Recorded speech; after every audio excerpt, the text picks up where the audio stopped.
नमस्कार दोस्तों, स्वागत है आपका आज के मुख्य समाचार में, जिसमें सबसे पहली और बड़ी खबर में आपको बताएंगे कि तेजस्वी का बिहार वासियों को खत, स्वास्थ्य सुविधा की बहाली के लिए सरकार को ठहराया जिम्मेदार। दूसरी बड़ी खबर में जिक्र होगा कि पप्पू यादव का सुशील मोदी पर पलटवार, कहा बिहार की स्वास्थ्य व्यवस्था की स्थिति है नाजुक। और तीसरी बड़ी खबर में आपको बताएंगे कि अखिलेश यादव ने सीएम योगी पर साधा निशाना, कहा काम नहीं कर रहे हैं भाजपा का तंत्र मंत्र, माफ नहीं करेगी जनता। दोस्तों, हर एक खबर की गहराई में आपको ले जाएंगे, लेकिन उससे पहले आप हमें कमेंट करके बताइए कि इस स्थिति के लिए जिम्मेदार कौन है। और इसी के साथ आप इस वीडियो को लाइक कीजिए और इस लाल बटन को दबा के चैनल को फ्री में सब्सक्राइब करके घंटी बजाकर कमेंट में लिखिए जय हिंद। दोस्तों, रुक करते हैं तमाम बड़ी खबरों की तरफ। तेजस्वी का बिहार वासियों को खत, स्वास्थ्य सुविधाओं की बहाली के लिए सरकार को ठहराया जिम्मेदार। जी हां दोस्तों, बिहार में कोरोना ने हाहाकार मचा रखा है। बढ़ते कोरोना के बीच राज्य में स्वास्थ्य व्यवस्था बेहाल हो गई है। राज्य की विपक्षी पार्टियां सरकार पर बदइंतजामी का आरोप लगा रही हैं। इसी क्रम में प्रतिपक्ष के नेता तेजस्वी यादव ने बिहार के लोगों के नाम खुला खत लिखा है। इस खत के माध्यम से तेजस्वी यादव ने राज्यवासियों को कोरोना की लड़ाई में एकजुटता दिखाने की अपील की है। साथ ही बिहार सरकार पर बदहाली का आरोप लगाया है।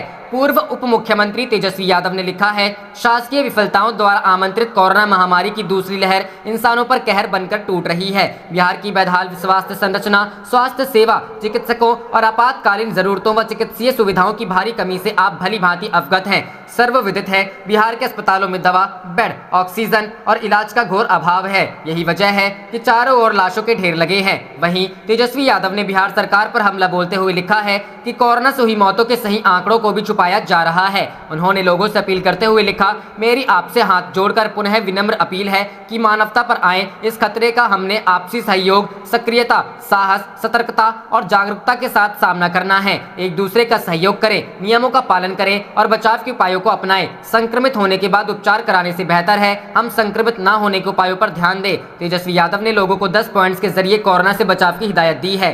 कोरोना के खिलाफ जंग में हम सब भी रक्षक हैं। घबराएं नहीं, लक्षण दिखने और समय रिपोर्ट आने पर निरंतर चिकित्सकों से परामर्श लेते रहें।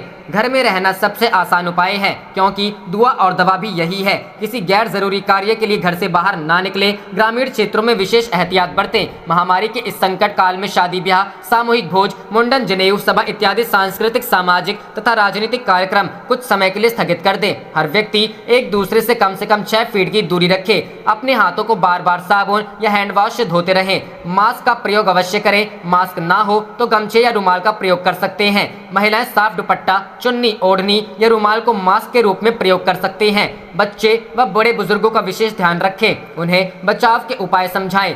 कोरोना से लड़ना सबकी जिम्मेदारी है। तेजस्वी यादव ने कहा कि सभी ईमानदारी से अपनी अपनी जिम्मेदारी निभाएं। प्रण लें कि हर नियम का पालन करेंगे और दूसरों को प्रेरित करेंगे, क्योंकि हर बिहारी के लिए ये कठिन परीक्षा की घड़ी है। हम हमेशा मुसीबतों से लड़कर जीते हैं। हमारी हिम्मत, हौसला और सही फैसला ही बेहतर परिणाम लाएगा। उन्होंने उम्मीद जताया कि हम इस बार भी जीतेंगे। हमारे द्वारा बरती जाने वाली हर सावधानी, अपनाया हुआ बचाव का हर उपाय तथा नियमों का पालन ही राष्ट्र की सच्ची सेवा।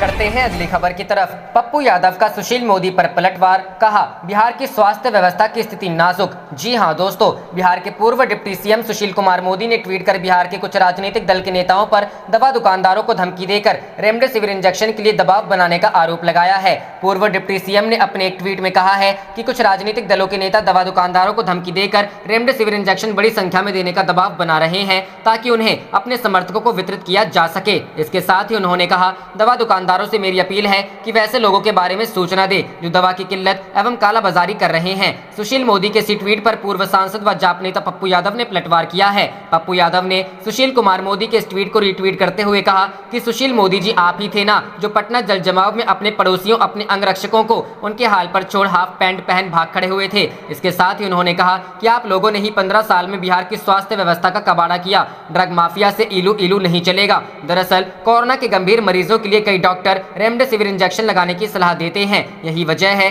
कि देश भर में कोरोना के मामले जैसे जैसे बढ़ रहे हैं, उसी रफ्तार से रेमडेसिविर की मांग भी बढ़ रही है। ऐसे में रेमडेसिविर की दूसरी राज्यों की तरह ही बिहार में भी किल्लत हो गई है। यही वजह है कि भाजपा नेता व राज्यसभा सांसद सुशील कुमार मोदी ने इस दवा की कालाबाजारी को रोकने व दवा दुकानदारों को अपने राजनीतिक रसूख की धमकी देकर दबाव बनाने वाले नेताओं की तरफ प्रशासन का ध्यान आकर्षित किया है। हालांकि कोरोना मरीजों के इलाज के लिए रेमडेसिविर वैज्ञानिक तौर पर प्रमाणित दवा नहीं नहीं है। यही वजह है कि पटना के एनएमसीएच अस्पताल के निदेशक ने अपने अस्पताल के सभी डॉक्टरों को पत्र लिखकर WHO के निर्देश को ध्यान में रखते हुए इस दवा के इस्तेमाल से बचने की सलाह दी है। रुख करते हैं अगली खबर की तरफ। अखिलेश यादव ने सीएम योगी पर साधा निशाना, बोले काम नहीं कर रहा है बीजेपी का तंत्र मंत्र, माफ नहीं करेगी जनता। जी हां दोस्तों, समाजवादी पार्टी के अध्यक्ष और उत्तर प्रदेश के पूर्व मुख्यमंत्री अखिलेश यादव ने शुक्रवार को आरोप लगाया कि कोरोना वायरस की महामारी के दौर में नियंत्रण कक्ष में बैठे अधिकारी ना तो किसी का फोन उठा रहे हैं और ना ही परेशान लोगों की फरियाद सुन रहे हैं। उन्होंने मुख्यमंत्री से सवाल किया कि वो इन अफसरों के खिलाफ कार्रवाई क्यों नहीं हो रही है। समाजवादी पार्टी मुख्यालय से जारी एक बयान में अखिलेश यादव ने कहा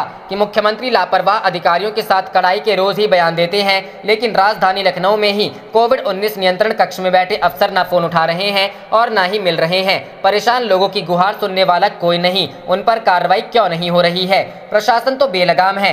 पूर्व मुख्यमंत्री ने कहा कि ऑक्सीजन के अभाव में भर्ती न हो पाने से जो मर गए, उन सबकी अस्वाभाविक मौत के लिए किसी डीएम एसपी पर मुख्यमंत्री ने कार्रवाई क्यों नहीं की। दिखावे के लिए बहाना ढूंढा जाता है। प्रशासन तो बेलगाम है, मुख्यमंत्री का भी नियंत्रण कहीं नहीं रह गया है। उन्होंने दावा किया कि बीजेपी जिस अमानवीय चरित्र का परिचय दे रही है, राज्य की जनता इसे कभी माफ नहीं कर सकती है। कुछ लोग कालाबाजारी में जुट गए हैं। अखिलेश यादव ने कहा कि महामारी के इस दौर में बीजेपी सरकार का कोई भी तंत्र मंत्र काम नहीं कर रहा है। जिंदगियां दम तोड़ रही हैं, लोग तड़पकर मर रहे हैं और इस अमानवीय स्थिति में भी दवाओं, ऑक्सीजन, वेंटिलेटर और बिस्तर की आपूर्ति के बहाने कुछ लोग कालाबाजारी में जुट गए हैं। प्रशासन मूक दर्शक बना हुआ है। ऑक्सीजन की भारी कमी है। पूर्व मुख्यमंत्री ने कहा कि प्रदेश भर में स्वास्थ्य प्रणाली ध्वस्त है और इस अव्यवस्था के लिए बीजेपी सरकार ही पाप की भागी है। यादव ने यह भी आरोप लगाया कि बीजेपी का आपदा को अवसर में बदलने का काम धड़ल्ले से हो रहा है और निजी अस्पतालों में महंगी दरों पर भर्ती हो रही है। ऑक्सीजन की बाजार में भारी कमी है। आवश्यक दवाएं और इंजेक्शन अस्पतालों में नहीं है, पर चोर बाजार में हर चीज उपलब्ध है। उन्होंने कहा कि प्रदेश में समाजवादी पार्टी की सरकार ने जो स्वास्थ्य व्यवस्था बनाई थी, उसे बीजेपी सरकार ने कमजोर कर दिया है। रुख करते हैं अगली खबर की तरफ। पप्पू यादव ने दी ऑक्सीजन सिलेंडर की कमी को लेकर आंदोलन करने की धमकी। जी हां दोस्तों, पप्पू यादव का कहना है कि बिहार में कोरोना से लोग परेशान हैं, ऑक्सीजन और दवाई के अभाव में लोग मर रहे हैं। उन्होंने कहा कि जन अधिकार पार्टी की ओर से गुरुवार को 30 कोरोना पेशेंट को ऑक्सीजन सिलेंडर मुहैया कराया गया। उन्होंने यह भी कहा कि जो सरकार अपने नागरिक के लिए ऑक्सीजन और दवा की व्यवस्था नहीं कर सकती, उसे 1 मिनट की सत्ता में रहने का अधिकार नहीं है। पप्पू यादव ने धमकी दी कि अगर नीतीश सरकार ने जल्द ऑक्सीजन सिलेंडर मुहैया नहीं कराया तो पार्टी की ओर से आंदोलन किया जाएगा। रुख करते हैं अगली खबर की तरफ। हरियाणा का उदाहरण देकर एनडीए सरकार पर बरसे तेजस्वी, कहा बिहार के लिए बेहतर थी यूपीए सरकार। जी हां दोस्तों, बिहार में तेजी से बढ़ते कोरोना वायरस संक्रमण के बीच सियासत भी अपने मिशन में लगी है। आरोप प्रत्यारोप का बाजार गर्म है। कुछ वाजिब तो कुछ गैर वाजिब सवाल भी उठाए जा रहे हैं। इस बीच बिहार विधानसभा में नेता प्रतिपक्ष तेजस्वी यादव ने केंद्र सरकार पर बिहार के साथ सौतेला व्यवहार करने का आरोप लगाया है। उन्होंने इसके लिए हरियाणा का उदाहरण देकर कहा है कि वहां कम आबादी और कम संक्रमण के बावजूद केंद्र सरकार 2-2 कोविड अस्पताल खोल रही है, लेकिन बिहार पर इनका ध्यान नहीं है। उन्होंने बिहार से एनडीए के 48 सांसदों और केंद्र सरकार में 5 मंत्रियों पर भी सवाल उठाए हैं। तेजस्वी आबादी वाला राज्य होने के बावजूद हरियाणा में केंद्र सरकार रक्षा अनुसंधान एवं विकास संगठन के जरिए 500 बेड वाले 2 कोविड समर्पित अस्पताल चालू करवा रही है। उन्होंने पूछा कि क्या बिहारियों की जान इतनी सस्ती है जो राजग को 48 सांसद देने के बावजूद इस तरह के अस्पताल से बिहार को वंचित रखा जा रहा है। तेजस्वी ने कहा कि लोकसभा और राज्यसभा में राजग के बिहार से 48 सांसद हैं,